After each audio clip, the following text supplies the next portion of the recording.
Halo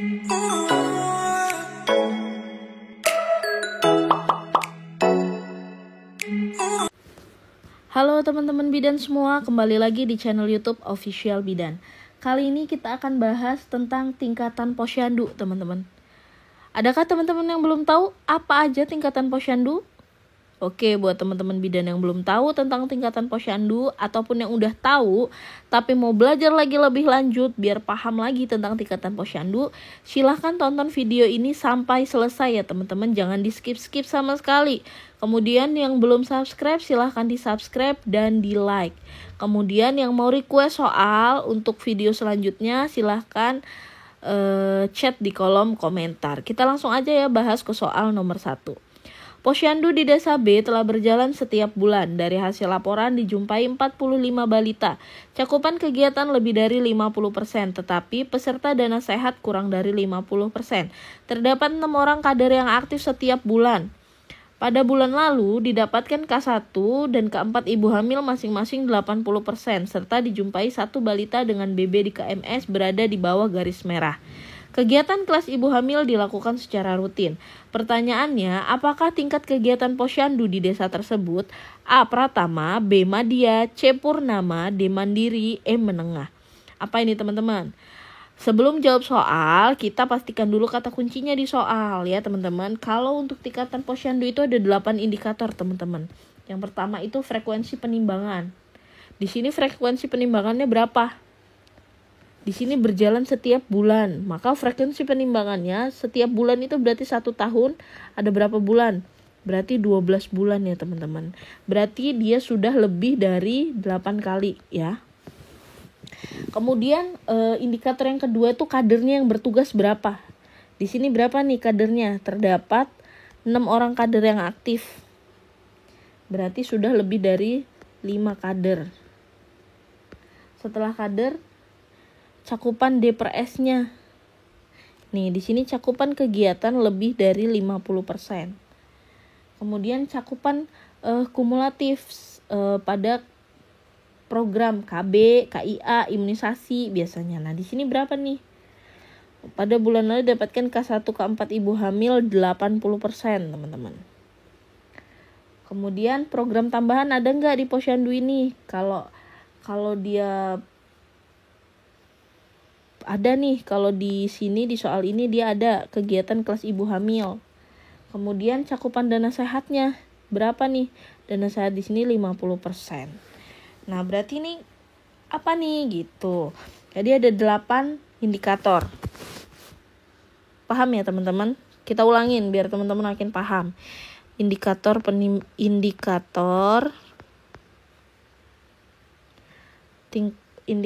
untuk menilai tingkatan posyandu ya. Tingkatan posyandu. Yang pertama, frekuensi timbang ya teman-teman. Yang kedua, kadernya ada berapa. Yang ketiga, cakupan D/S-nya. Yang keempat, cakupan KB-nya. Yang kelima, cakupan KIA-nya. Yang keenam, imunisasinya. Yang ketujuh, program tambahan. Kelas ibu hamil atau yang lain. Dan yang kedelapan, dana sehat. Nah, dilihat dari ini teman-teman. Untuk kita menentukan dari tingkatan posyandu. Ya.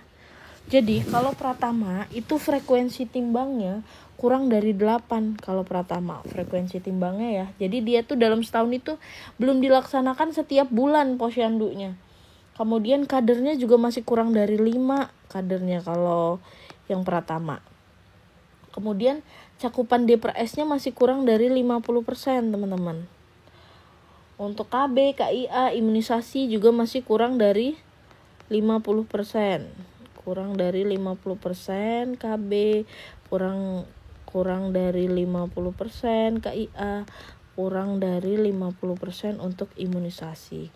Untuk program tambahannya dia tidak ada program tambahan, dan untuk dana sehatnya dia juga masih tidak ada. Ya teman-teman, itu untuk Pratama.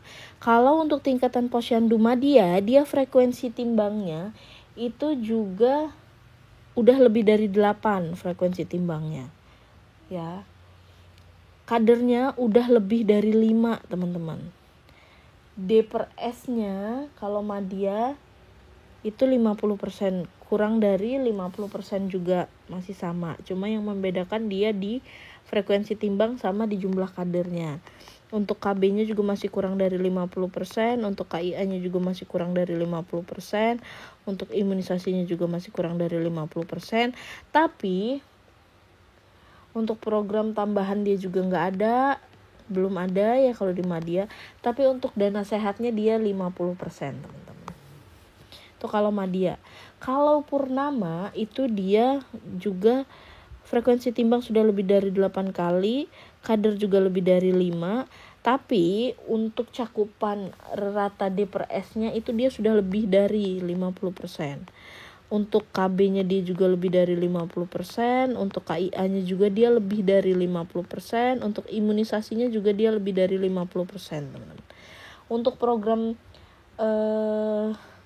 tambahannya di Purnama itu ada. Terus untuk dana sehatnya di Purnama masih 50% juga. Nah, sedangkan kalau untuk di Mandiri nih teman-teman, di Mandiri itu frekuensi timbang juga lebih dari 8. Kadernya lebih dari 5.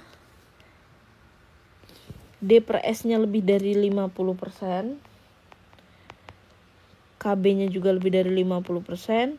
KIA-nya lebih dari 50%. Imunisasinya lebih dari 50%. Program tambahannya juga dia ada. Nah, dana sehatnya yang membedakan dia lebih dari 50%. Nah, kalau menengah ini nggak ada ya teman-teman, nggak ada tingkatan Posyandu menengah. Nah, jadi tingkatan Posyandu itu ada 4, Pratama, Madya, Purnama, dan Mandiri. Nah, yang membedakan antara Pratama dengan Madya itu ada di frekuensi timbang dan kader. Kalau Pratama itu dia masih kurang dari 8 frekuensi timbangnya. Kalau Madya dia sudah lebih dari 8. Nah, bedanya antara Purnama dengan Mandiri ada di dana sehatnya. Dana sehatnya dia sudah lebih dari 50% kalau untuk yang Mandiri. Nah, untuk beda Madya dengan Purnama, si Purnama sudah ada program tambahan, tapi kalau di Madya dia belum ada program tambahan. Gitu. Nah, untuk soal ini dia udah berjalan tiap bulan, berarti 1 tahun 12 bulan. Maka frekuensi timbang dia sudah lebih dari 8 kali ya teman-teman. Berarti nggak mungkin yang A ya, karena Pratama kurang dari 8. Nah, antara B, C, dan D. Cakupan kegiatan yang dimaksud di sini adalah D per S-nya teman-teman. D per S-nya sudah lebih dari 50%. Nah, berarti nggak mungkin yang Madya. Madya cakupannya semua masih kurang dari 50%. Berarti jawabannya antara C dan D. Purnama kah atau Mandiri kah? Kalau Purnama, nah di sini dia dana sehatnya kurang dari 50%. Kalau Mandiri dana sehat sudah jelas lebih dari 50%. Maka bukan Mandiri. Maka jawabannya adalah yang C, Purnama. Paham ya teman-teman? Kita lanjut ke soal nomor 2. Posyandu di Desa A telah berjalan setiap bulan. Dari hasil laporan dijumpai 45 balita cakupan kegiatan kurang dari 50%. Tetapi peserta dana sehat 50%. Terdapat 6 orang kader yang aktif setiap bulan. Pada bulan lalu didapatkan K1, K4, KB, dan imunisasi masing-masing 45%. Tidak ada kegiatan kelas ibu hamil. Apakah tingkat kegiatan Posyandu di desa tersebut? A. Pratama, B. Madya, C. Purnama, D. Mandiri, E. Menengah. Apa nih teman-teman? Kata kuncinya dia sudah berjalan setiap bulan. 1 tahun 12 bulan. Berarti dia sudah 12 kali, maka sudah lebih dari 8 kali. Kemudian kader dia 6 orang, maka sudah lebih dari 5 kader. Cakupan kegiatannya berarti D per S-nya masih kurang dari 50% teman-teman. Berarti dia nggak mungkin Purnama dan nggak mungkin Mandiri. Karena Purnama dan Mandiri itu sudah lebih dari 50%. Tapi kader dia jelas lebih dari 5. Kalau Pratama kadernya kurang dari 5. Maka jawaban soal nomor 2 ini adalah yang B, Madya. Paham ya teman-teman? Mau dipastikan lagi? Mau dipastikan lagi boleh. K1, K4 imunisasi dia masih 45%. Berarti dia yang KB, KIA, imunisasi dia juga masih kurang dari 50%. Nah, terus dia tidak ada program tambahan. tidak ada program tambahan. Dana sehat dia masih 50%. Berarti itu jelas jawabannya adalah yang B, Madya ya teman-teman. Dipahami ya perbedaan dari Pratama, Madya, Purnama, dan Mandiri. Kita lanjut ke soal nomor 3. Posyandu di desa C telah baru berjalan dalam 6 bulan terakhir. Dari hasil laporan dijumpai 45 balita, cakupan kegiatan kurang dari 50%. Tapi peserta dana sehat kurang dari 50%. Terdapat 4 orang kader yang aktif setiap bulan. Pada bulan lalu didapatkan K1 K4 KB masing-masing 30%. Tidak ada kegiatan kelas ibu hamil. Apakah tingkat kegiatan posyandu di desa tersebut? A. Pratama, B. Purnama, D. Mandiri, E. Menengah. Apa ini teman-teman? Dia baru berjalan teman-teman 6 bulan terakhir. Berarti penimbangan dia baru 6 kali teman-teman. Berarti kurang dari 8 kali. Kemudian kader dia hanya 4 teman-teman. Berarti kader dia kurang dari 5. Nah dari sini aja, dari 2 ini kita udah bisa lihat. Berarti tingkatan dari posyandu ini adalah masih yang Pratama. Karena kurang dari 8 dan kurang dari 5. Kalau Madya, Purnama, dan Mandiri sudah lebih dari 8 semua teman-teman. Untuk frekuensi penimbangannya. Jadi paham ya teman-teman? Oke. Sampai di sini dulu videonya. Tonton video-video selanjutnya.